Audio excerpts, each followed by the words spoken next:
Hi friends, എല്ലാവർക്കും extinguisher for engineering ടിപ്സിലേക്ക് വീണ്ടും സ്വാഗതം. കഴിഞ്ഞ വീഡിയോയിൽ ഒരു ബിൽഡിങ്ങിൽ ഇൻസ്റ്റാൾ ചെയ്തിട്ടുള്ള ഫയർ അലാറം ഫയർ ഫൈറ്റിംഗ് എക്യുപ്മെൻസിൻ്റെ ബേസിക്സ് നാം പരിചയപ്പെട്ടു. എന്നാൽ ഈ വീഡിയോയിൽ ഒരു ഫയർ കണ്ടീഷനിൽ ഇത്തരം എക്യുപ്മെൻറ്റ്സ് യാതൊരു പേടിയും കൂടാതെ എങ്ങനെ ഓപ്പറേറ്റ് ചെയ്യാം എന്നുള്ളത് വളരെ ബേസിക്സ് ലെവലിൽ നമുക്കൊന്ന് പരിചയപ്പെടാം. നമ്മളിൽ പലരും ചിന്തിക്കുന്നുണ്ടാവും, ഞാനുമായി ബന്ധപ്പെട്ടോ എൻ്റെ സ്ഥാപനങ്ങളിലോ ഇത്തരം ഡിവൈസുകളൊന്നുമില്ല, പിന്നെ ഞാനെന്തിന് ഇത് പരിചയപ്പെടണം എന്നുള്ളത്. എന്നാൽ നാം ഇരിക്കുന്ന കോളേജിലോ നാം ഇരിക്കുന്ന തിയേറ്ററിലോ ഹോസ്പിറ്റലിലോ ഷോപ്പിംഗ് മാളിലോ ഒക്കെ ഏത് സമയത്തും ഇത്തരം ഒരു ഫയർ കണ്ടീഷൻ വരാം. അങ്ങനെ വരാതിരിക്കട്ടെ. അത്തരം സിറ്റുവേഷനിൽ ഇത്തരം ഫയർ ഫൈറ്റിംഗ് എക്യുപ്മെൻറ്റ്സ് നമ്മുടെ മുന്നിൽ അവൈലബിൾ ആയിട്ടും അത് ഓപ്പറേറ്റ് ചെയ്യാൻ സാധിക്കാത്ത ഒരവസ്ഥ നമ്മളിൽ ആർക്കും വരാൻ പാടില്ല. അതുകൊണ്ട് തന്നെ വളരെ ഫ്രീ ആയിട്ട് നിങ്ങൾ ഈ വീഡിയോ കാണുക. ഈ വീഡിയോ കണ്ടതിന് ശേഷം നിങ്ങൾക്ക് മനസ്സിലാകും ഇത്ര സിമ്പിളായിരുന്നോ ഇതിൻ്റെ ഓപ്പറേഷൻസ് എന്നുള്ളത്. അതുകൊണ്ട് തന്നെ പാർട്ട് 1 കാണാതെയാണ് നിങ്ങൾ പാർട്ട് 2 കാണുന്നത് എന്നുണ്ടെങ്കിൽ തീർച്ചയായും പാർട്ട് 1 കണ്ടതിന് ശേഷം ഈ വീഡിയോ കാണാൻ ശ്രമിക്കുക. എന്നാൽ നിങ്ങൾക്ക് ക്ലിയർ ആയിട്ടുള്ളൊരു ഐഡിയ കിട്ടും. വീഡിയോ മുഴുവനും കണ്ടതിന് ശേഷം നിങ്ങൾക്ക് ഉപകാരപ്രദമാണെന്ന് തോന്നുകയാണെങ്കിൽ ലൈക്ക് ചെയ്യുവാനും ഷെയർ ചെയ്യുവാനും സബ്സ്ക്രൈബ് ചെയ്ത് സപ്പോർട്ട് ചെയ്യുവാനും മറക്കരുത്. നമുക്ക് ഡീറ്റെയിൽസിലേക്ക് പോകാം. ഇതാണ് ഫയർ ബ്ലാങ്കറ്റ്. സാധാരണ കിച്ചൺ ഏരിയയിലാണ് ഇത് ഇൻസ്റ്റാൾ ചെയ്യാറ്. അതിൻ്റെ ഓപ്പറേഷൻസ് അതിൻ്റെ പുറത്ത് തന്നെ വളരെ സിമ്പിളായിട്ട് എഴുതി വെച്ചിട്ടുണ്ട്. താഴെ കാണുന്ന ആ ബ്ലാക്ക് കളറിൽ കാണുന്നത് പുൾ ചെയ്യുക. ഫയർ ആയിട്ടുള്ള ഭാഗത്ത്, എസ്പെഷ്യലി ഗ്യാസ് സിലിണ്ടർ പോലുള്ള ഭാഗത്ത് അത് കവർ ചെയ്ത് വെക്കുക. എന്നിട്ട് സ്വിച്ച് ഓഫ് ചെയ്തതിന് ശേഷം കൂളിംഗ് വരെ കുറച്ച് സമയം വെയിറ്റ് ചെയ്യുക. ഇത്രയും വളരെ സിമ്പിളായിട്ടുള്ള ഓപ്പറേഷനാണ് ഫയർ ബ്ലാങ്കറ്റിൻ്റെത്. ഇതുപോലെയുള്ളൊരു ബ്ലാങ്കറ്റാണ്. അത് പുൾ ചെയ്ത് കഴിഞ്ഞാൽ നമുക്ക് അവൈലബിൾ ആവുക. അതിൻ്റെ ഓപ്പറേഷൻസ് നമുക്കൊരു പിക്ചറിൻ്റെ സഹായത്തോടെ ഒന്ന് പരിചയപ്പെടാം. സാധാരണ ഹോട്ടലുകൾ, ഫ്ലാറ്റുകൾ, അങ്ങനെയുള്ള കിച്ചൺ ഏരിയകളിലൊക്കെ ഫയർ ബ്ലാങ്കറ്റ് സാധാരണ അവൈലബിൾ ആണ്. അതുപോലെ ഇതുപോലെയാണ് അതിൻ്റെത്. ഇത് ഫയർ ബ്ലാങ്കറ്റ് ഇൻസ്റ്റാൾ ചെയ്ത് വെച്ചിരിക്കുന്നത്. ജസ്റ്റ് പുൾ ഔട്ട് ചെയ്യുക.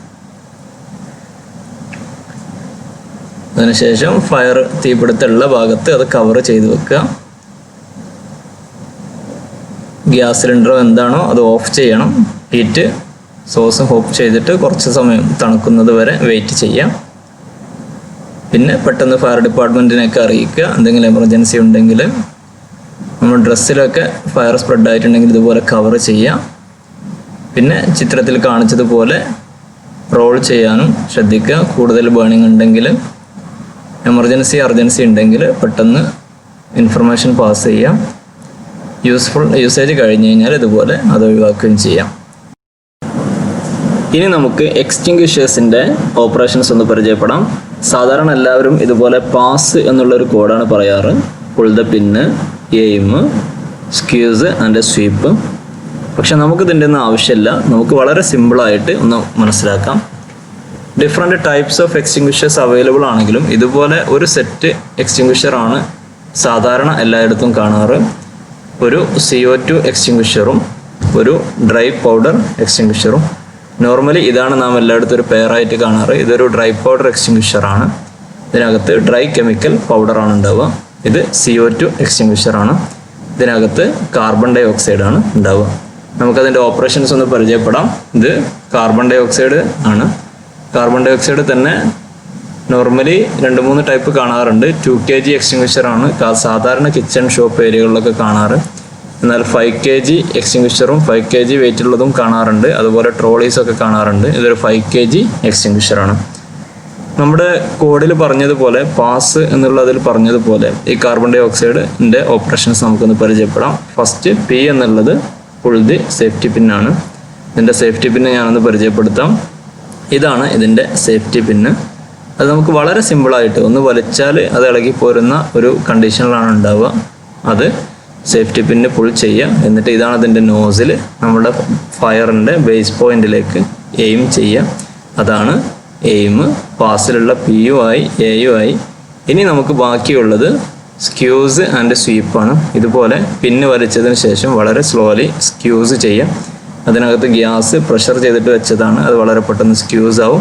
അതിനുശേഷം ഫയറിൻ്റെ ഡിഫറെൻറ്റ് ഭാഗങ്ങളിലേക്ക്, ലെഫ്റ്റ് ആൻഡ് റൈറ്റ് ഭാഗങ്ങളിലേക്കൊക്കെ നമ്മളിതുപോലെ സ്വീപ്പ് ചെയ്യാം. ഇത്രയും സിമ്പിളായിട്ടുള്ള ഓപ്പറേഷനാണ് എക്സ്റ്റിംഗ്വിഷേഴ്സിൻ്റേത്.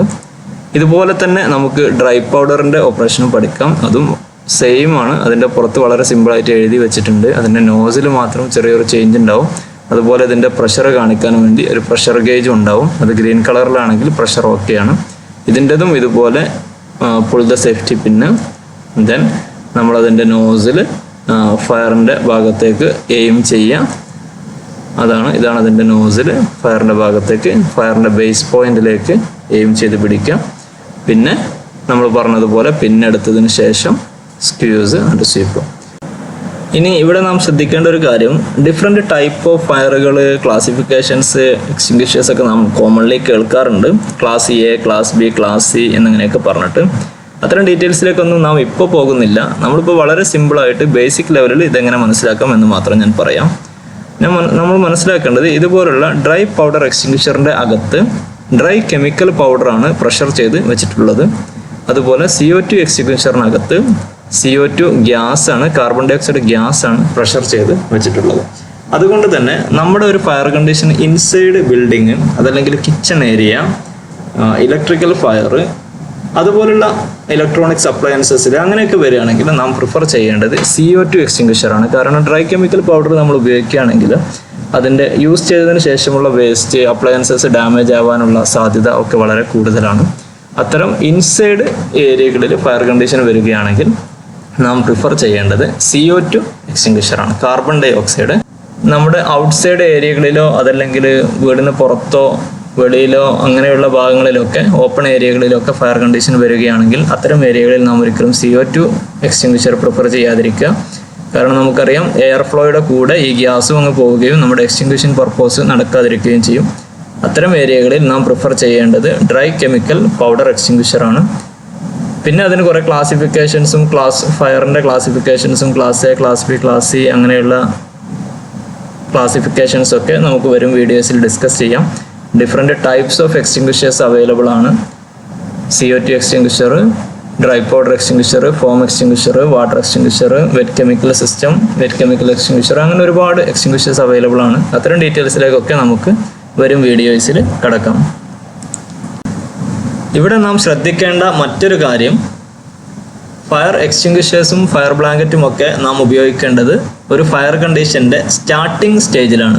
എന്നാൽ ഫയർ സ്പ്രെഡായതിനു ശേഷം നാം ഒരിക്കലും ഫയർ ബ്ലാങ്കറ്റോ ഫയർ എക്സ്റ്റിങ്ക്വിഷേഴ്സോ ഉപയോഗിച്ചിട്ട് ഫയർ എക്സ്റ്റിങ്ക്വിഷ് ചെയ്യാൻ ശ്രമിക്കരുത്. വളരെ പെട്ടെന്ന് നാം താമസിക്കുന്ന റൂമിൽ നിന്ന് ഔട്ട്സൈഡ് വന്ന് അവിടെ ഓപ്പൺ ഏരിയയിലോ കൊറിഡോറിലോ അവൈലബിൾ ആയിട്ടുള്ള ഫയർ ഹോസ് റീൽസ് ഓപ്പറേറ്റ് ചെയ്യാൻ വേണ്ടി ശ്രദ്ധിക്കണം. ഫയർ ഹോസ് റീൽ 30 മീറ്റർ വരെ ദൂരത്തിൽ നമുക്ക് ഉപയോഗിക്കാൻ സാധിക്കും. അതിൻ്റെ ഓപ്പറേഷൻ ഡീറ്റെയിൽസിലേക്ക് നമുക്ക് കടക്കാം. ഫയർ ഹോസ് റീലിൻ്റെ ഓപ്പറേഷന് നാം ശ്രദ്ധിക്കേണ്ടത് വളരെ സിമ്പിളാണ്. അതിനകത്തുള്ള ക്യാബിനറ്റിനകത്തുള്ള വാൽവ് ആദ്യമായിട്ട് ഫുള്ളായിട്ട് ഓപ്പൺ ചെയ്യുക. ഹോസ് റീൽ ഒരു ഡ്രമ്മിൻ്റെ പുറത്താണ് ഉണ്ടാവുക. ജസ്റ്റ് ഔട്ട്സൈഡിലേക്ക് പുള്ള് ചെയ്താൽ തന്നെ അത് നമുക്ക് ഔട്ട്സൈഡിലേക്ക് എടുക്കാൻ സാധിക്കും. എന്നിട്ട് അതിൻ്റെ നോസിൽ ഓപ്പൺ ചെയ്തതിന് ശേഷം നമ്മുടെ ഫയറിൻ്റെ ഭാഗത്തേക്ക് എയിം ചെയ്ത് പിടിക്കുക, ഫയറിൻ്റെ ബേസ് പോയിന്റിലേക്ക്. അത് 30 മീറ്റർ വരെ ദൂരത്തിൽ നമുക്ക് ഉപയോഗിക്കാൻ സാധിക്കും. ഫയർ ഹോസറിൻ്റെ ലെങ്ത്ത് സാധാരണ 30 മീറ്റർ ആണ് ഉണ്ടാവാറ്. ഇതുപോലെ നമുക്ക് ഔട്ട്സൈഡിലേക്ക് വലിച്ചെടുക്കാം. അതിനകത്ത് ഇൻസൈഡായിട്ട് ഒരു വാൽവ് ഉണ്ടാവും. ഇതാണ് നോസിൽ. നോസിലിൻ്റെ പുറത്ത് തന്നെ അതിൻ്റെ ഓപ്പറേറ്റിംഗ് ക്ലോസ്, ഓപ്പൺ ഡയറക്ഷൻ ഇതുപോലെ എഴുതി വെച്ചിട്ടുണ്ടാവും. വളരെ സിമ്പിളായിട്ട് നമുക്കത് ആ ഒരു ഡയറക്ഷനിലേക്ക് ഇതുപോലെ റൊട്ടേറ്റ് ചെയ്ത് കൊടുത്തു കഴിഞ്ഞാൽ നമുക്ക് അത്യാവശ്യം നല്ല പ്രഷറിൽ കണ്ടിന്യൂസ് ആയിട്ട് വാട്ടർ അവൈലബിൾ ആണ്. അത് നമുക്ക് ഫയറിൻ്റെ ബേസ് പോയിന്റിലേക്ക് എയിം ചെയ്ത് ഫയർ കംപ്ലീറ്റ് ആയിട്ട് എക്സ്റ്റിങ്ക്വിഷ് ചെയ്യാൻ സാധിക്കും. എന്നാൽ നാം മനസ്സിലാക്കേണ്ടത്, ഫയർ ഹോസ് റീൽ 1 ഇഞ്ച് പൈപ്പിലാണ് കണക്ട് ചെയ്യുന്നത്. അതിലൂടെ വരുന്ന വാട്ടർ സപ്ലൈയുടെ പ്രഷറിന് ഒരു ലിമിറ്റ് ഉണ്ട്.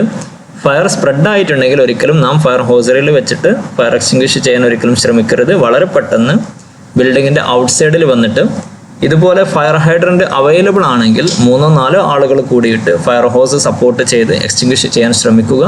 അതോടൊപ്പം വളരെ അർജൻറ്റായിട്ട് ഫയർ ഡിപ്പാർട്ട്മെൻറ്റിന് ഇൻഫർമേഷൻ പാസ് ചെയ്യുകയും ചെയ്യുക. ഒരു ഫയർ ഹൈഡ്രൻറ്റിൻ്റെ ഓപ്പറേഷൻ ഞാൻ ജസ്റ്റ് ഒന്നൊരു വീഡിയോയിലൂടെ കാണിക്കാം. ഫയർ ഹൈഡ്രൻറ്റ് ഇതുപോലെ 2.5 ഇഞ്ച് ഡയമീറ്ററിലുള്ള 30 മീറ്റർ ലെങ്ത്തിലുള്ള ഫയർ ഹോസ് നല്ല പ്രഷറിൽ നമുക്ക് അവൈലബിൾ ആയിരിക്കും. അതിൻ്റെ വാട്ടർ സപ്ലൈ ഹൈ പ്രഷറിൽ നമുക്ക് കിട്ടും കണ്ടിന്യൂസ് ആയിട്ട്.